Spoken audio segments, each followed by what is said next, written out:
Balikan natin yan. 0007. Merong effectivity dun eh. Napansin ko lang kagabi nung nire-review ko to eh. Do you know the effectivity of that particular circular, Attorney Del Rosario? If I remember it right, I think it's March 20 or 21, Your Honor, Mr. Chair. Narinig mo yung sagot, Mr. Chair?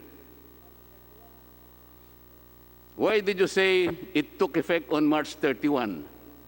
21 yata, 21 po yata. I don't have the document right now, Mr. President. Wala ka Mr. palang Chair. dokumento. Bakit sinasabi mong March 31 what? What year? 2020?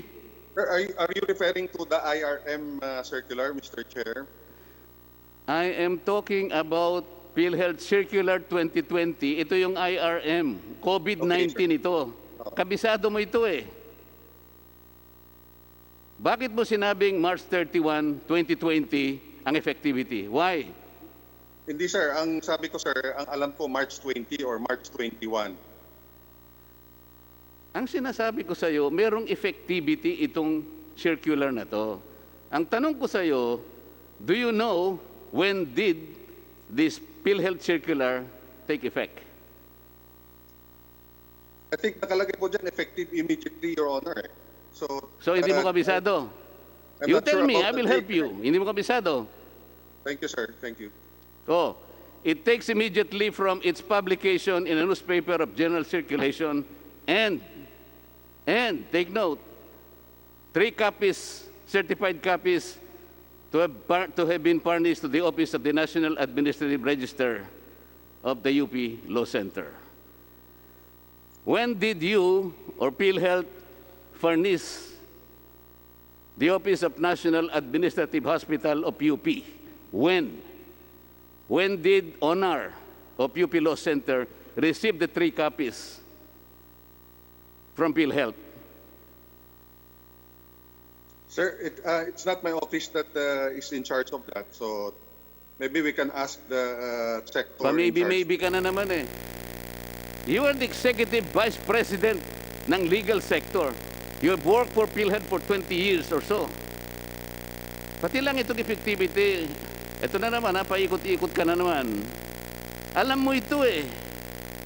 Do I need to tell you or give you the document? Ako mismo Sir. ang ang nag-search eh. Sir, during the Senate hearing, it was mentioned that it was only in June that PhilHealth provided copies to the So Honor. what day in June? What day in June?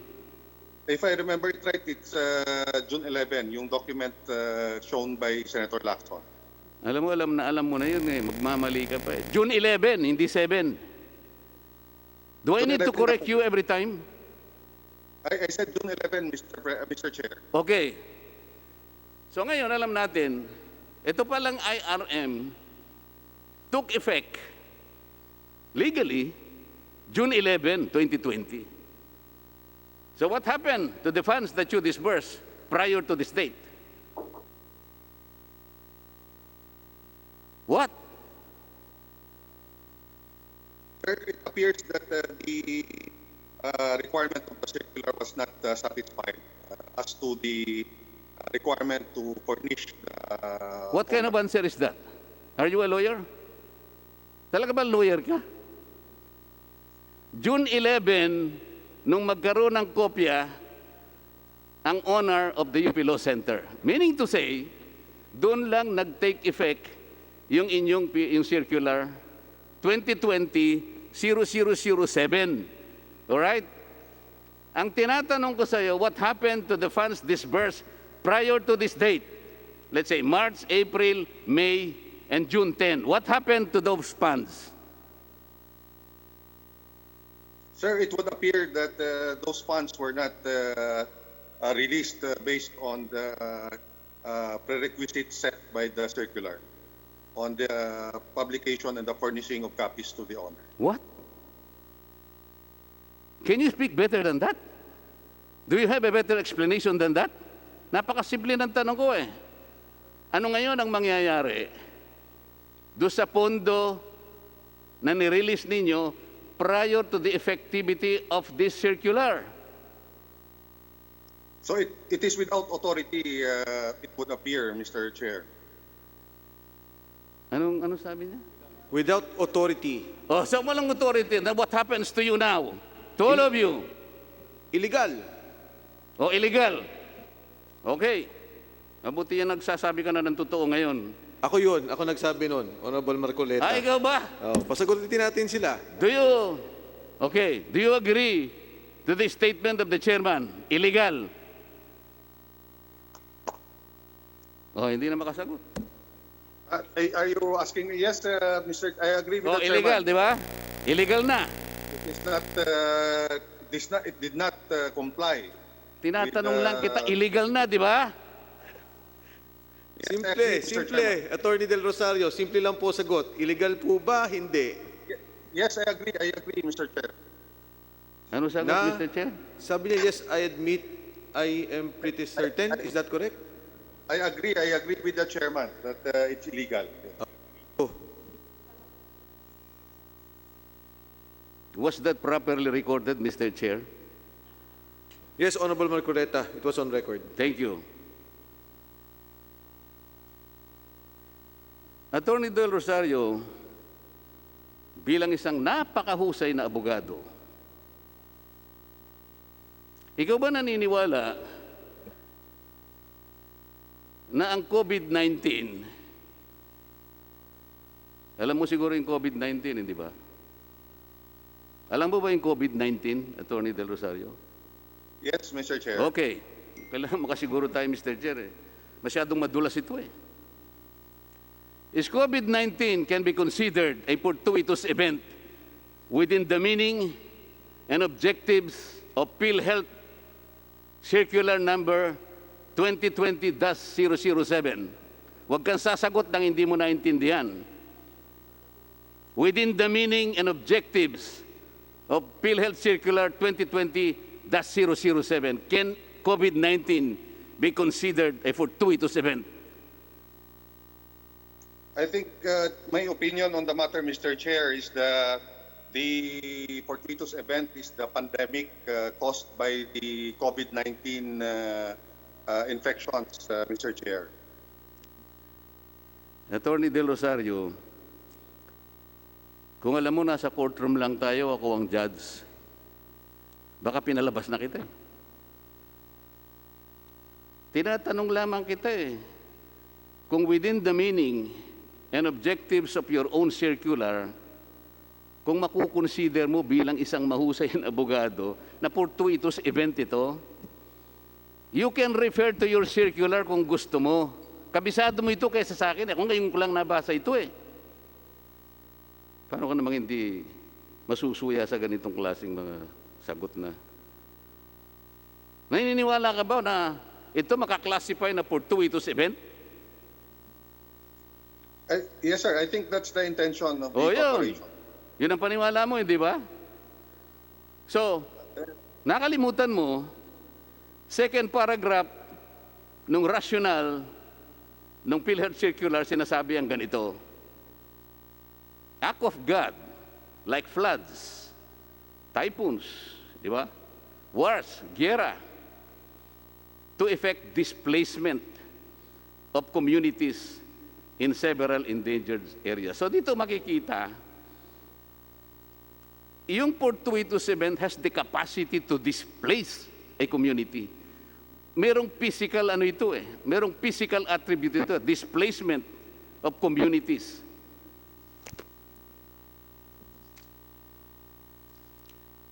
Under objectives, nakalagay, to provide aid to healthcare institutions in rebuilding their critically damaged healthcare systems.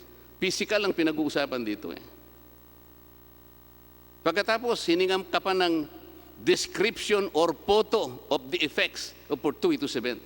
Nakikita mo ba yung COVID-19? Attorney Del Rosario? Do you see the enemy?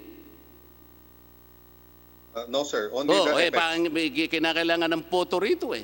Paano mo lilitratuan si COVID-19? Hindi mo nga nakikita eh.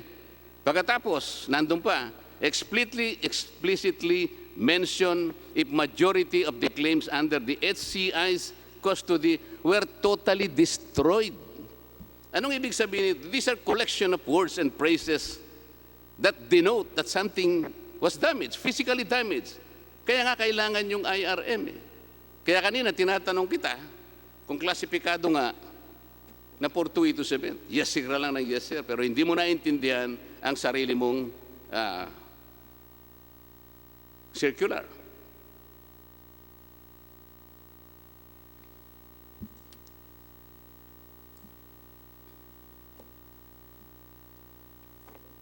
Bakit nagsinungaling ka sa akin nung sabihin mo na you are not privy to the negotiation between PNRC and PhilHealth? Thank you, Mr. Chair. The negotiation, na pumunta po kami doon, kausap namin si Senator Gordon, it does not pertain to the amount of the mobilization fund. Ang pinag-usapan po namin dito doon, Mr. Chair, ay yung proseso kung paano makatulong yung PhilHealth doon sa pagpapabilis ng pag-submit ng documents ng Red Cross for liquidation. Hindi po yung usapan po doon tungkol sa tungkol sa amount ng mobilization fund. Thank you, Mr. Chair. Sa palagay mo ba, kapanipaniwala yung sagot mo sa akin? Hindi ba totoo na 3 kayo rito? Nasa akin ang dokumento, attorney. Yes, sir. Ngayon, kung Nandun po kami, pipilitin sir, mo, Mr. Chairman. kung pipilitin mo na magsinungaling ka pa, nasa sayo yun. Okay? Kaya nga sinasabi ko sa iyo kanina, the final form of this complaint for plunder, malversation, and so on and so forth will depend on the kind of answers that you will give this joint committee. Kasama mo si Legal Vice President Shirley Domingo and Mr. Cabado, the Vice President for Membership. Noong inegotiate ninyo, kayo ang panel. Pagkatapos, directly magsisinungaling ka sa amin. Yes, sir. We negotiated. But yun, sir, yung dinidiscuss namin yung proseso, hindi po yung amount po ng mobilization. The amount of mobilization, sir, po yun top level negotiation po yun. So, Gaano katap yung level? Pumunta po kami doon, hindi naman si Senator Gordon po yung intention namin kausap, yun naman po mga staff, yung gagawa po ng mga forms. Tapos nakita lang po kami ni Senator Gordon, kaya po kami tinawag. So Sige. hindi po yun yung negotiation. Maglubid ka ng buhangin kung gusto mo. Pero ang sinasabi ko rito, yung 100 million is a clear deviation from the objectives and parameters set forth in your own PhilHealth circular. Because, ang sinasabi ko sa iyo, sa aminin mo't hindi, wala namang historical claims ang PNRC. So, kailangan explain mo sa amin, ano ang basis ng 100 million? Sapagkat akala ko ba, kasi dito lumilitaw, Mr. Chair, yung paggastos, yung pagwaldas ng pera ng PhilHealth, walang patumangga, walang protection. Kaya kapag tatanungin mo sila, ano bang basis nito? Anong guideline dito? Bakit ginamit ninyo yung COVID-19 circular pagkatapos wala namang claims dito? Wala namang i-rebuild, wala namang facilities na gagawin. But you earmark 100 million for PNRC. That's only the point. I wanted to establish kapag ang pinag-uusapan, paggasta, mabilis, walang patumangga. Mr. Chair, PhilHealth, as one institution, forgot one thing, na itong perang ito, hindi sa kanila. They keep the money in trust. They have that fiduciary responsibility to protect this trust. Alam mo, Attorney Del Rosario, yung pera mo, kung poprotectionan mo yun, okay lang, kasi pera mo yun Pero ito, kung kinakailangan triplihin mo o sampuhin mo ang pangangalaga sa perang ito, that is the requirement of a fiduciary responsibility. Do you agree or not? We agree, Mr. President. Thank you. Mr. Chairman. Yun ang gusto naming standard sana Hindi ganun Hindi ganun. Mr. Chair, may I direct my questions to other panels? Sino po kaya ang pwedeng sumagot dito? I would think Dr. Pargas would have a hand on that, on the 100 million ceiling for Philippine National Red Cross. Yun po yung tanong ng Honorable Marcoleta. Sino nagrekomenda ng 100 million at bakit ibibigay? Dr. Pargas. Mr. Chair, Attorney Labe will respond on that. Attorney Labe.